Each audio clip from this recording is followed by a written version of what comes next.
देखो, मैंने पिछले वीडियो में तुमको बोला था कि इस महिला के बारे में इस अखबार में 3 बार आ गया है, इसका मतलब ये महिला इंपॉर्टेंट हो सकती है हमारे एग्जाम के पॉइंट ऑफ व्यू से।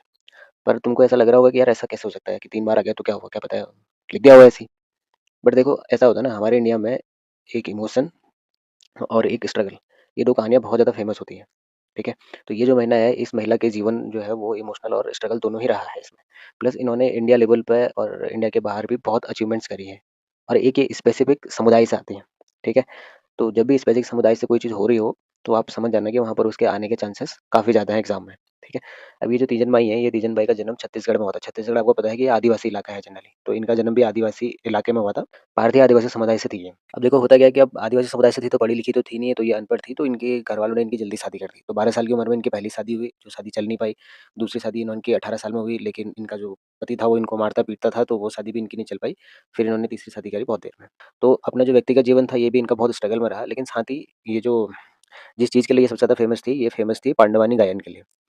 ये जब छोटी थी तो इन्होंने अपने नाना को पांडवानी गाते हुए सुना, क्योंकि अनपढ़ थी तो लिख तो नहीं सकती थी, समझ तो नहीं सकती थी, लेकिन सुन के चीज़ें याद कर लेती थी।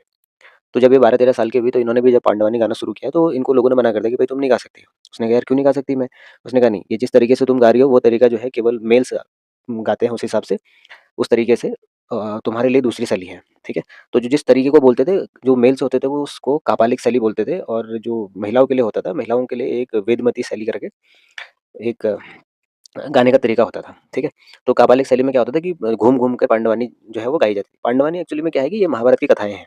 महाभारत की कथाएँ बोले तो जैसे दुशासन वध, कर्ण वध, द्रौपदी चीरहरण वगैरह-वगैरह जो ये हैं हमारे इवेंट्स महाभारत के, उनके बारे में, ठीक है? तो वेदमती शैली जो होती है उसमें क्या होता है कि महिलाओं को एक जगह पे बैठना होता था, उस बैठ के वहाँ पे से वो अपना जो पांडवानी है वो गा सकती थी। बट इनको ये तरीका पसंद नहीं आया तो इन्होंने कापालिक शैली में ही गाना शुरू किया, लेकिन इनको इनके इस दुस्साहस के लिए अपने समाज से बहिष्कृत कर दिया गया, तो ये वहाँ से भी निकाल दी गई, ठीक है?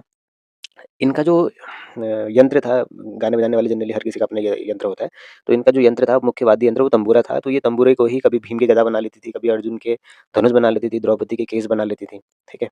इनकी लाइफ में जो टर्निंग पॉइंट आया तब आया जब इनके जो गुरु थे, गुरु कह सकते हो, हबीब तनवीर, उन्होंने इनको प्रधानमंत्री इंदिरा गांधी के सामने अपना परफॉर्मेंस देने के लिए बोला। तो प्रधानमंत्री इंदिरा गांधी के सामने इन्होंने अपना परफॉर्मेंस दिया था, जहाँ से इनकी ज़िंदगी में बहुत अ, अच्छा हाइक मिला और उसके बाद इनको पद्मश्री, पद्म भूषण, पद्म विभूषण अवार्ड्स होते हैं सिविल में, वो सारे अवार्ड्स इनको मिले हैं।